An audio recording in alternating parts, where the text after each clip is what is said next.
Queremos fashion. Queremos combo.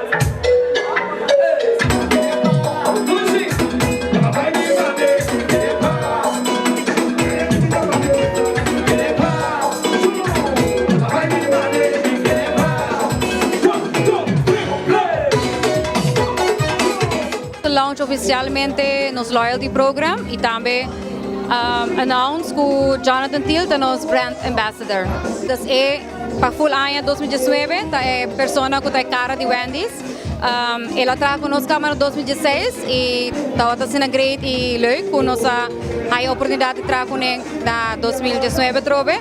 Das agora nós quer ser oficial para tornar essa, só opinião nós ainda para estar se turnos radio jingles e turnos commercials para entrar em 2019. Essa é será que vou acumular ponto, como para registrar, vou trabalhar na Wendy's Restaurant, na drive-thru ou na dining room, vou pedir cashier formulário para ir nele, ando com número de telefone, cada viagem que vou para Wendy's, vou me geven door een número para me order, para assim acumular ponto.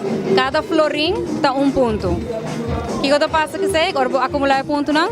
Turluna nós também tem diferentes prêmios de 500 florin. Dos vouchers de supermercado, nós também tem weekend stays, nós também tem viagens. E na final de ano, nós também tem 5 prêmios cash. 1000 florin, 2000 florin, 3000 florin, 4000, 5000 florin. E cos bom tá, cultura tem chance, porque nós também fazemos live raffle. Dos top 50 clientes de tem 50, mas não tem mais hobby ponto. É só que tem número 50 também por ganhar é prêmio. Nós está coitura 50 top loyal clients põe na um tombola e assim nós saca é ganador de luna e na final de ano de janeiro até novembro, riba 12 de dezembro nós saca é ganador de prêmio em cash.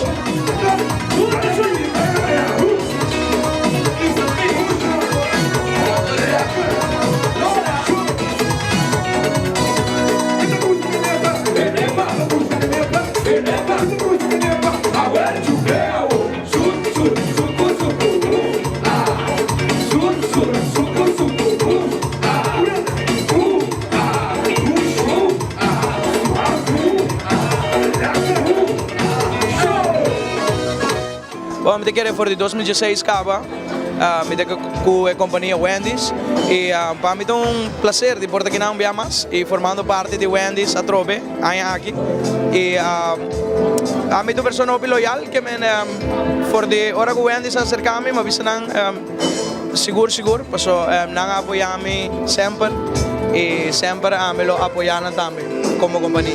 Me está representando Wendy's, me está cara de Wendy's e me lo está haciendo todo jingle, todo shooting, todo video shooting, todo me está haciendo. Mirando por de una mapini, esa queda se me obvio orgulloso, obvio proud, para por de hora me está chiquito capa mira Wendy's e ahora para cara de Wendy's es un sentimiento único.